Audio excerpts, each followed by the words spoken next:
Good morning, everybody, and welcome back to Octane's Oracle, where today was supposed to be the start of the Ninjago retrospective, but we are new set reveals, and I'm sort of excited about it. The thumbnail shows one in particular, but we'll get to him in a minute. We're talking about the new Summer Harry Potter sets, and I'm aware this isn't a full wave, and obviously these guys will feature heavily in my best and most wanted for summer of 2022. Well, some of them maybe, but I thought we'd take a quick look today. I'm excited about them. I think they're getting some mixed responses, some of which I don't believe are warranted. So we are gonna go through them, of course, starting with the most important one, the one that took up the entire thumbnail, or well, most of it, and that is of course 76406, the Hungarian Horntail with 671 pieces for £44. So representing a great deal for what is actually a surprisingly sizable model. Yeah, I'm sort of ignoring the elephant in the room, but no, this thing is kind of big, 48 centimeters long with its tail and 18 centimeters high. It looks pretty impressive, and I was just immediately drawn to this. We love a good Lego dragon. That should be obvious, to be honest, and honestly this one is no different. Whether it's the posing with the broomstick and that new broomstick piece, or the fact that the Harry minifigure has these new dual molded arms and just looks incredible to me, I really love. I just think back to the 2004 one where it was like bright red and black, and all of that for the Maze outfit, but this one just looks great. And then that new flame piece as well, with even the blue coming out of his mouth, it just looks really professional and really high fantasy dragon. Like, I don't know, I can't be sure, but I really can't think of another really high fantasy style dragon that we've gotten before. I mean, particularly considering that we get a lot of the Ninjago dragons and they're sort of okay and the rest of it. But to get one like this that looks so high fantasy and has so much like realism grounded in it, I mean, it really does look something out of like a fantasy show or movie. I mean, even better possibly than the CGI they could pull off in the real movie, with all of these lovely tan spikes and the shaping, particularly I think around the head, and the decision to use cloth for the wings, but also brick build it using these really nice piece selection, and that tail piece looking absolutely insane. It really does look something out of a high fantasy production to me, and I cannot stress down enough that how cool that is. You know, I really wonder who designed it. Maybe someone's claimed it. I tell you what, while I talk about some of the other bits I like about it, I'm going to quickly check the designer brick lists and see if I can find a owner for this wonderful build, because I'm genuinely so impressed. There's only a couple of people, I mean, that I know of at the company that I think could have done it, and just yeah, it's really, really nice. So who's updated their brick list recently? No, it wasn't. I mean, am I surprised? No, not at all. So this set was designed by someone that probably gets featured a little too much on this channel. Wes Talbot again, creator of the Iron Knuckle Encounter, creator of the Bookshop, a huge fantasy fan, as we know. Just incredible. It's almost better that it was him. I really love that. Hats off to him. You never see this, but still, wow, it is an awesome dragon. We love that. Oh, it looks so good.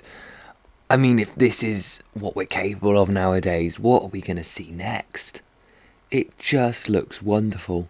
I mean, there's barely any other fantasy movies and TV shows that will ever get that have dragons like this. I mean, quite a lot of the shows that do exist won't be suitable for Lego products, but if we are seeing this now, imagine what a Nadra could look like. Just wow. Oh, he looks so good, and the box art's really nice as well. You got the golden egg, because I didn't pick up the other Hungarian set because I was a bit disappointed with the Hungarian. I mean, I wish the legs maybe had a little bit more movement, because I think he's going to look a bit odd. But I suppose you could always remock him into a standing dragon, which might be something I have to attempt. But it just looks so good. Best Hungarian we've ever gotten, and I want to say best dragon, but without going back and checking, I wouldn't know for sure. But I am really impressed. It doesn't have to just be a Hungarian. This is just incredible. I really, really, really love this build. Oh, it's so good. Second favourite of the year, right behind the Jurassic Park Jeeps so far. Easily. Right, I could keep talking. It's genuinely incredible. It gets me so excited again. Please tell me he's going to be the one designing the Zelda sets. Just please be Wes Talbot. Yeah, I love pretty much everything he ends up creating. It's just so cool looking. it's just perfect dragon, and we love a good dragon, and the Harry minifigure really rounds it out. But anyway, let's move on. We're going all out of order today. Let's go on to the Shrieking Shack. Again, just initial thoughts. It looks really great with its composing. I love the use of those pentagonal tiles with the stickers on to make more shapely windows. I really, really love that. It's got a nice texture. It's definitely reminding me of the 2005 one, but but is really nicely stepped up. However, I think to me, because the interior of the Shrieking Shack is just so bland anyway, it was never a set I was particularly excited for. But what's really drawn me to this one is actually the side build, and I know this is a bit typical, isn't it? Oh, Octane loves the side build. What's new here? But I really love the way that the Whomping Willow looks in its new design with its like fallen, well, like angled look, where I know you can wobble it backwards and forwards, but also just this little rock piece. Like, I was wondering how they were going to do the Lupin transformation function, because they were never going to do a transformation box again, and this is just so cute looking. Like, it's just so sweet with the, oh, we've got the spinny rock, and the rock turns around, and then you have this little cloud of a moon showing it's a full moon, and there's Wolf Lupin, which is just neat. But also, because on the back side of that little moon piece, you've got these big grey things which make it actually look like there are clouds covering the moon. It's so cool. It's just really, really sweet, and the build for the Whomping Willow as well is just outstanding. He looks awesome with all of the little tentacles that can move. I definitely think I prefer this one over the 2018 one, and of course the Shrieking Shack does just really look good from the front. I just think the interior is a bit of a letdown, but I mean, what were they really going to do apart from maybe like an explosion feature for you to like slam Snape through something? Although Snape's not included in the set, is he? And I suppose you've got the secret entrance trapdoor, but like, what else is there? I do love the inclusion of the little fence as well. I mean, that's the fence entering the Shrieking Shack, meaning that if you put it next to your Hogsmeade set, it has a bit of a transition place, I guess, which is really, really cool. Probably behind the dragon, though, my second favourite, yeah, it's probably going to be Grimmauld Place, because one, I just love the way it looks when it's expanded. Two, for them to actually include the feature where it pops out from the buildings is just amazing. I love it. I really do agree with people, though, when they say they would want to double it and have like double of everything, so double either side and then also double in the middle, just to make it a bit wider, I think, in my opinion. But it works for what it is, and that's unrealistic to expect from a Lego set that's priced at this point. I don't really mind the reuse of the Kingsley. It's still technically unique and different from the CMF. Creature is the standout for me. I really, really love his inclusion. The interior, I was worried was going to be compromised by the sliding function, as you would think, because, well, such a big function could be really damaging to the layout, but it looks like you've actually got enough stuff here. You've got the Sirius lineage, which looks incredible, with your extendable ear on the big long coat, which is really cute. You've got the doors and things, cupboard for Creature maybe to sit in. You can see they've made the best use of the space they have, and while it's not the biggest, those upper rooms really couldn't be, because they've got to actually be able to slide shut and then house the retreated building. But your figure selection's good. That main play feature is just outstanding, and I'm really impressed. I really love the Sirius outfit in the olive green coat as well. So obviously that's a really impressive set that everyone's been giving credit for. Moving on to another couple of outstanding sets. I want to skip that one for the end. We want to go to the sets that everyone just thinks are a bit more boring. Hogwarts Carriage and Thestral. Everyone seems to be in agreement that this one's okay, but also that it's not the most exciting. I would argue that it's definitely a scene that was either not needed but translates really well into an official set. I'm not too keen on the carriage build, but I guess that's just more my personal taste.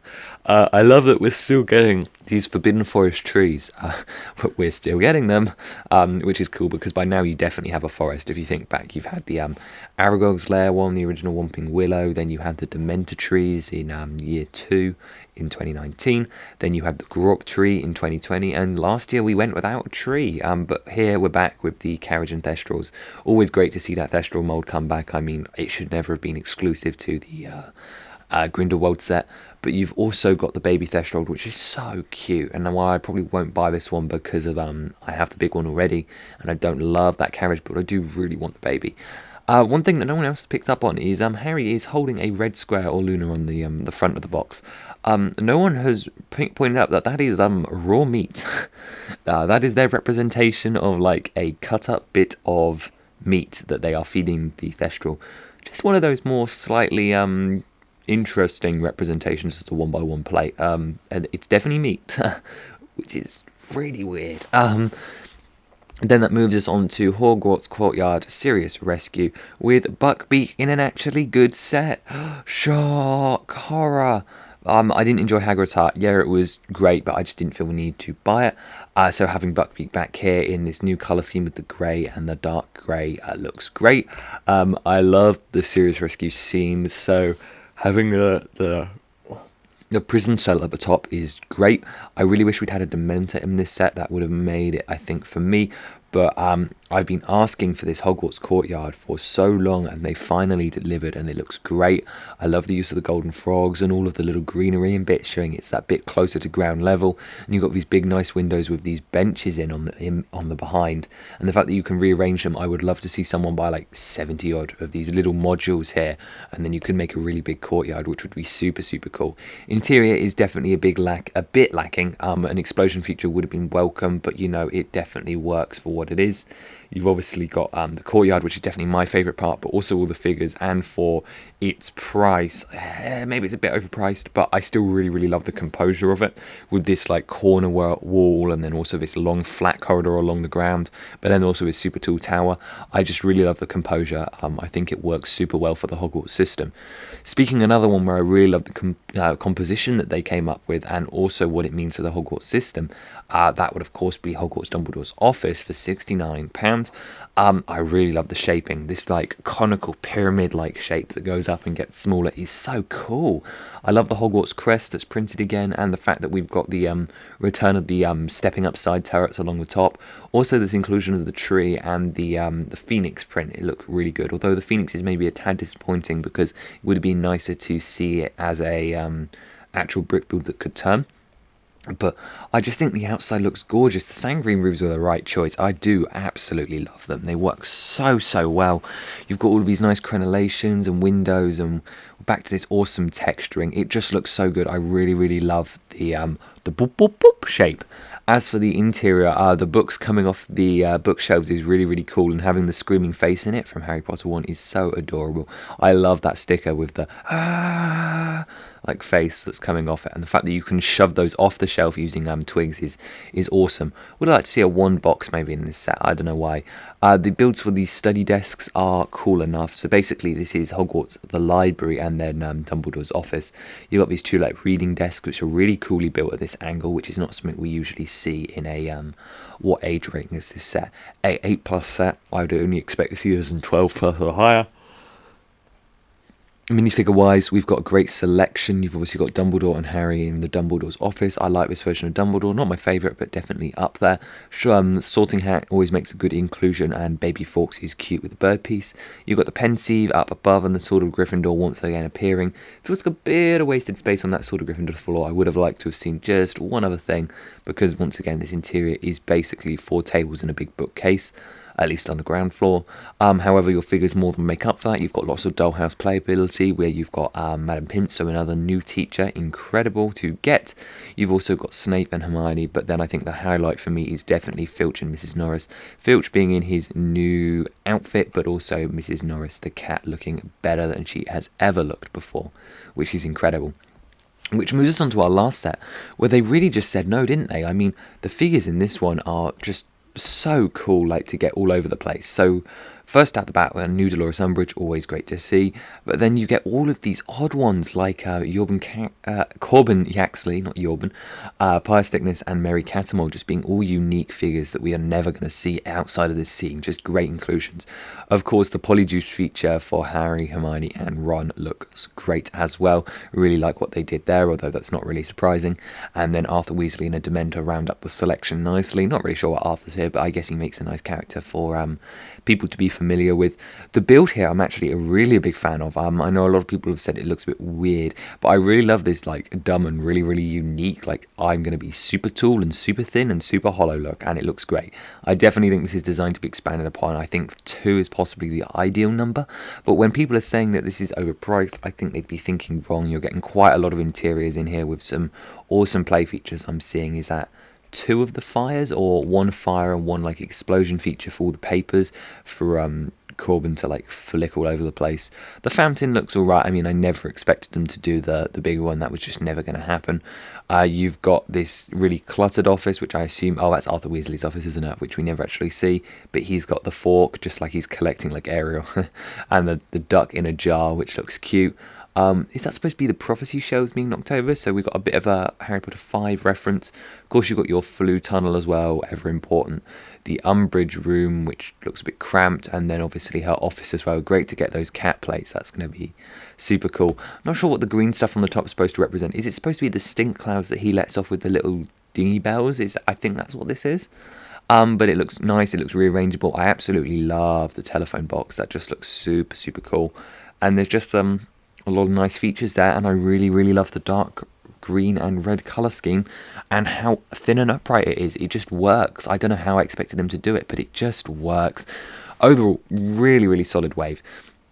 As for what ones I'm going to be picking up, because there's so many good things this year, definitely having other sets on my list definitely limits it here. I mean, in an ideal world, I'd want the Baby Thestral, because Baby Thestral. I love the 2 Hogwarts expansions. I do love both of them. So definitely the Serious Rescue of Dumbledore's Office, Ministry, of course, and definitely Grimmauld Place and the Dragon. But Shrieking Shack, yeah, I suppose if we're talking about my long-term list where I just put every set that I have an inkling of interest to, then it's everyone in this wave. It's a really, really good wave. If we're talking more specifically, the only one I can absolutely guarantee that I'm going to pick up is this dragon. Oh, it just looks so good. I don't know what else to articulate it as, but if you think of a fantasy dragon, it just looks like it. You think of one from a movie, it just looks like it or better. I just love the shaping. I love the fact that the wings can still go and do their thing. The base is perfect for what it is. The Harry has some really nice posability. He just looks so cool. And of course it was designed by one of my favourite designers as well, who's done some absolutely awesome stuff. And this one is no different. It's just dragons in 2022. Ninjago could never. It doesn't have to be movable and playable, so it just looks cool instead.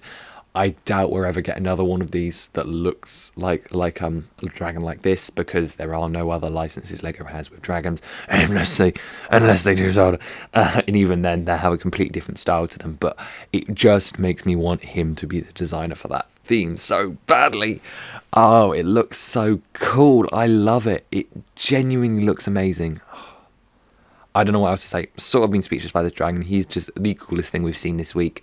Definitely either my favourite set of the year or second set of the year. Probably second, just because I've been waiting for those Jeeps for so long. And like everyone else, I was excited to see this set when it initially got rumoured, but I didn't have hopes for it, and I did not expect it to look this good. I was sort of getting fed up with the forks and Hedwig system. And don't get me wrong, the Hedwig and the forks were both amazing, but this takes it to a whole new level, and I really, really love what they were doing. I kind of wish it was off the display stand, but that feature with the wings more than makes up for it. I'm so glad they went for a mixture between cloth and brick. It really does work. His face is just incredible. He's on the level of Lego Smaug for me, for sure. And Smaug was Brickball. Oh, if we got a Smaug like this now. Oh, I just have so many hopes for this kind of dragon thing. Oh, it's so cool. This is 2022 Lego right here. It fits. It's the new modern era with the new modern dragons, and it's just an awesome looking dragon. We love dragons. So let me know your thoughts on the Harry Potter wave down below. The whole wave, not just dragon, who's sort of taken over the whole video, but let me know which ones you are considering picking up. They're definitely a bit more on the expensive side, but I definitely think they all deserve some love, particularly the 2 Hogwarts sets, which are sort of getting swept under the rug because of how cool everything else is. But just because we're getting unique stuff doesn't mean that the other two aren't awesome as well. And I love that pyramid shape of the Hogwarts Dumbledore's office. But in the meantime, I will see you on Friday, but also next week for our Ninjago retrospect to begin. We'll be talking a lot about dragons in that as well, and I will see you soon. Bye bye.